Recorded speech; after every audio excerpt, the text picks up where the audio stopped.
ድሜ ልኬን ደስ ጫወትሽብኝ አትቀሪም። በቁምሽ ዝም በይ አንቺ ውጥንጥና ጸጥ በይ።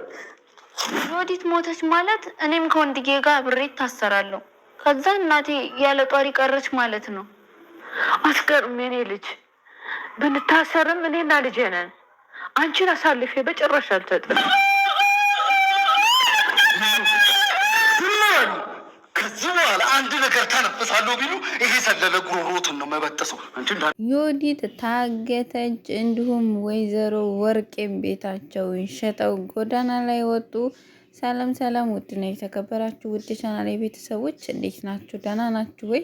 እኔ ጋር እግዚአብሔር ይመስገን ሁሉም ሰላም ነው። እንዴት ናችሁልኝ እናንተ? ዛሬም እንግዲህ እንደተለመደው የእናት ግፍ ክፍል 41ን ይዤላችሁ ነው የመጣሁት። እስከ ቪዲዮ ፍጻሜ ድረስ አብራችሁን ቆዩ።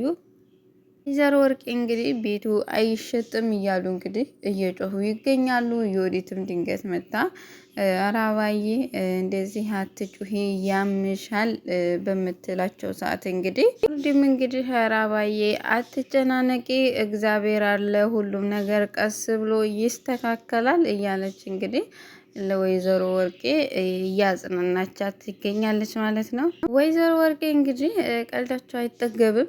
እግዚአብሔርማ ቢኖር ኖሮ እንደናንተ ድሃ አያደርገኝም ብለው እንግዲህ እግዚአብሔርን እያማረሩ ነው ያሉት ማለት ነው። በራሳቸው ጥፋት በራሳቸው እጅ የገቡበት ጣጣ ውስጥ እንግዲህ እግዚአብሔር ቢኖር እንደናንተ ድሃ አያደርገኝም ነው ያለው። ለመናገር በጣም ነው እኮ ወይዘሮ ወርቄ የሚገርሙት፣ ኮሜዲ ናቸው እኮ። እንግዲህ ወይዘሮ ወርቄ አስቢው እስኪ ድሃ እኮ ልሆን ነው፣ አስቢው እስኪ እንደናንተ አመዳም ልሆን ነው እያሉ እንግዲህ የእህታቸውን ልጅ ለዮርዲ እንግዲህ እየነገሯት ይገኛል ማለት ነው። ምክንያቱም ይሄ ሁሉ እንደዚህ ወይዘሮ ወርቄ የምትንገበገብለት ሀብት ምክንያቱም በራሷ ለፍታ ስላላመጣቸው በቃ የሆነ በጣም ነው የምትንገበገበው። ግን ደግሞ ልታጣው ነው የራሷ ወዟ ላቧ ስላልሆነ በግፍ ያገኘችው ንብረት ስለሆነ አሁንም በግፍ ልታጣው ነው። እና በጣም ነው ደስ ያለኝ የወይዘሮ ወርቄ ቤት ተሸጦ ጎዳና ላይ ወጣ ወይም እስር ቤት ገብታ ወይዘሮ ወርቄ ተምራ መውጣት አለባት። ዮዲትም እንደዛው። ወይዘሮ ወርቄ እንግዲህ በማርና በወተት ያደገ ገላ አመዳም ልሆን ነው እያሉ እንግዲህ እየተጸጸቱ ነው የሚገኙት። እንትናም ዮዲትም እንግዲህ ለመኖር እኮ ወተትና ቅቤ አያስፈልግም እያለች ትገኛለች። ወይዘሮ ወርቄ እንግዲህ ቀልዳቸው እንደቀጠለ ነው።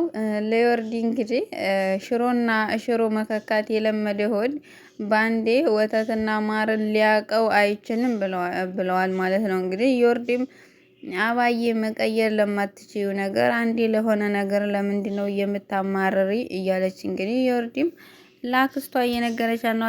አክስቷ ግን ከማማረርና ግፍን ከመስራት ወደ ኋላ አላሉም ማለት ነው። ወይዘሮ ወርቄ የእርሶን መጨረሻ ብቻ ፈጣሪ ያሳየን። ወይዘሮ ወርቄም እንግዲህ ዮርዲዬ ድህነትን እንዴት አርጌ ልቀበል? አሚን ብዬ ልቀበለው ወይ እንደ እናትና እንደ አባትሽ አመዳም ልሁን ብለዋል። እንግዲህ ጭራሽ የእህታቸውን ልጅ መስደብ ሳያንሳቸው የእህታቸውን እርግጥ ሲጀመር የእህታቸውን ባልም አይወዱት። ምክንያቱም ድሃ ነው ድሃ ገባች ብለው ማለት ነውና ወይዘሮ ወርቄ ደግሞ ያው ሀብታም አግብተው ሀብታም ባላቸውን ገለው ንብረቱን ልክ እንደወረሱት ማለት ነው።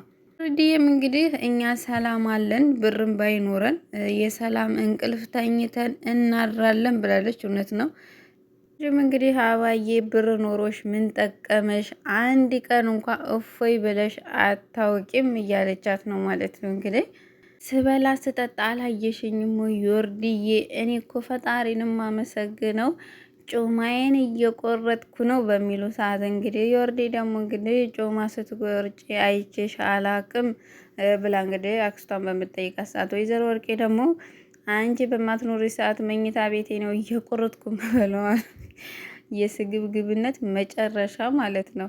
እንዲህም እንግዲህ ተደብቀሽ ስበይ የነበረው ጮማ እንግዲህ አላዋጣሽም፣ እንኳን ወደኛ ሰፈር ወደ ድህነት በሰላም መጣሽ ብላታለች ማለት ነው። ለመናገር ወይዘሮ ወርቄ በዚህ ሁሉ ራሱ ሆና ምክንያቱም ቤታቸው ተሸጦ ከባንክ የቤቱ ራሱ ዋጋውን አይችልም እና እሱን ራሱ ሰጥተው እንደው ጥሩ ሰው ሆነው እንኳ ከሰው ጋር ጸባያቸውን አሳምረው ለመኖር እንኳ ለመስማማት አልሞከሩም። ሰውን ከመንቀፍ እና ከመዝለፍ ውጪ ወደ ኋላ አላሉ ማለት ነው።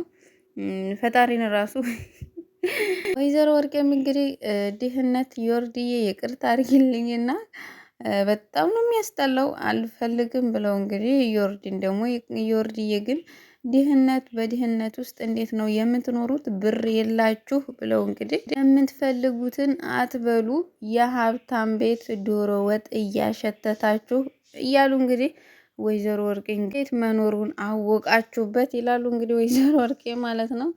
ዮርዲም እንግዲህ መለስ አድርጋ ለሆዱ የማያስብ ሰው መኖር ይችላል፣ ድብና አድርገን እንኖራለን ብለዋል። እንግዲህ ወይዘሮ ወርቄ ለሆዳቸው ነው እንግዲህ ለሆዳቸው ሟች ናቸው። ወደና አለምና ማየ ስናልፍ እንግዲህ ሆዳም የሆነች ልጅ እኔ በልጄ ሰበብ እንዳትሆን ይገላታል ፈርቻለሁ ብለው እንግዲህ ለአለም በሚነግሯት ሰዓት እንግዲህ አለምም እርግጥ ነው ተሳስቶ የሆነ ነገር እንዳያደርጋት እኔም ፈርቻለሁ ትላለች። እንግዲህ አለምም እንግዲህ ልጆት ወንድዬ በፊት የማውቀው ሰው አይደለም፣ ልጆት ሌላ ሰውን የሆነብኝ ብላ እንግዲህ ለማየ በምትናገር ሰዓት ማየም እንግዲህ ደህናውን ልጄን ክፉ አደረገችብኝ ብለው እንግዲህ በጣም አዝነዋል። እኔ እናቴን ሳልጦራት እስር ቤት መግባት አልፈልግም ብላ እንግዲህ ለማየ በምትነግር ሰዓት ማየም እንግዲህ አንቺን ለፖሊስ አሳልፌ አልሰጥም፣ እኔና መታሰር ካለብንም እኔና ልጄንን የምንታሰረው አንቺ ምን በወጣሽ ብሏታል አለምን ማለት ነው። ወደ ወንድዬና አጋቹ ስንሄድ እንግዲህ ወንድዬ አጋቹ ጋር ሄዶ እንግዲህ ባለፈው ያሳየኸኝን ስልክ እንዲሰጠኝ እፈልጋለሁ በሚለው ሰዓት እንግዲህ አጋቹም አልሰጥህም ይለዋል ማለት ነው። ለምንድነው እንዲህ አጋቹም አልሰጥህም፣ ከሰጠሁህ የእንጀራ ገመዴ ነው የሚበጠሰው በሚለው ሰዓት ወንድዬም እንግዲህ ለምንድነው የእንጀራ ገመድህ የሚበጠሰው በሚለው ሰዓት እንግዲህ እስር ቤት መግባት የማይፈልጉ ሰዎች ከኔ መግዛት ስለሚፈልጉ ብሎ እንግዲህ ለወንድዬ በሚነግረው ሰዓት ወንድዬም የሚገዙ ሰዎች እነማን ናቸው? ሚስቴና እናቷ ናቸው ወይ የሚገዙህ ብሎ በሚጠይቀው ሰዓት አዎ እነሱ ናቸው ብሎ ታላጋችሁ ማለት ነው። ስንት ነው የሚከፍሉህ? እነሱ የሚከፍሉህን እኔ እጥፍ አርጌ ልግዛህ በሚለው ሰዓት እንግዲህ ወንድዬ 23 ሚሊዮን ብሎታል። ጋቹ ግን አለመኛ ነው ለመናገር 23 ሚሊዮን ጀግና ነው። ቤቱን ራሱ እኮ ሊያሽጣቸው ነው። የእውነት ግን እንዲማሩበት ሊያደርጋቸው ነው ወይስ እውነት 23 ሚሊዮኑን ማለት ወስዶ ራሱ ሊያደርገው ነው? ግን በጣም ጀግና ነው ለመናገር ጎበዝ ነው። አዙሮ ራሱ አለምን አግት ተብሎ ነው እንግዲህ እሱ የመጣው እና አዙሮ ለራሱ ነው ያደረገውና ጀግና አጋች ነው።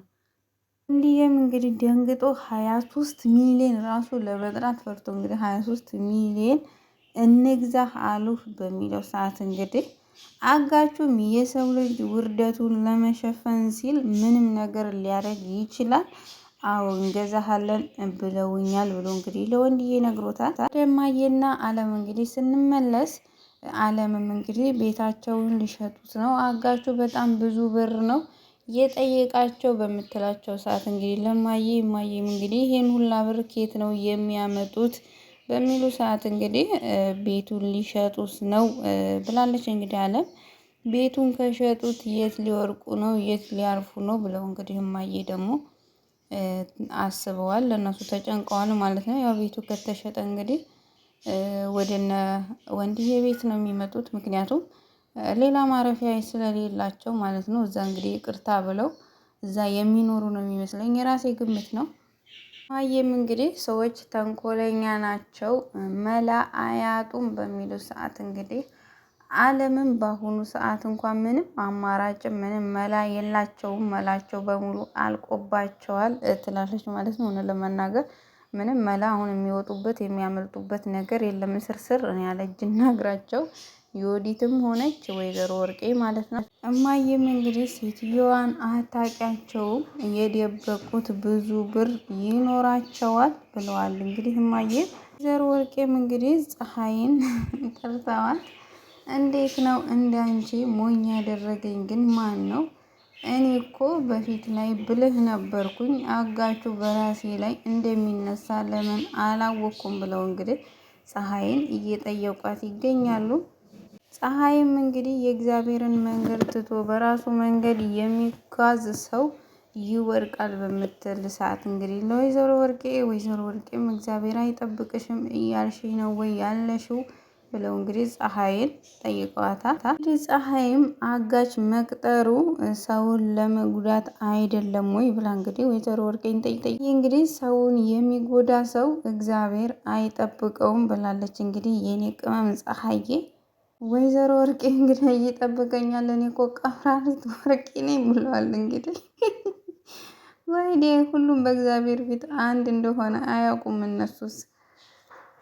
እንግዲህ ወይዘሮ ወርቄ እግዚአብሔርን ጋር በሀብታቸው እየተመኩ ይገኛሉ። ምክንያቱም ሀብታቸው አሁን ከእስር ቤት ራሱ እያስመለጣቸው አይደለም፣ ተሸጡ የነሱን እንትን መሸፈኛ ሆኗል። ግን እኔ ሀብታም እኮ ነኝ ማንም እንትን አይለኝም በሚሉ ሰዓት እንግዲህ ወርቅ የፀሐዬም እንግዲህ በእግዚአብሔር ፊት ሁሉም አንድ አይነት ነው ብላለች። እንግዲህ የኔ ቅመም የኔ አስተዋይ ማለት ነው። እና ወይዘሮ ወርቄ ግን በጣም ነው የሚገርሙት። እንግዲህ ውድ ቤተሰቦቼ ለዛሬ ክፍል 41ን በዚህ መልኩ ይዤላችሁ መጥቻለሁ። በክፍል 42 እስከምንገናኝ ድረስ ቸር ያገናኘን እያልኩኝ በዚሁ ሰናበታችኋለሁ። ቻው ቻው።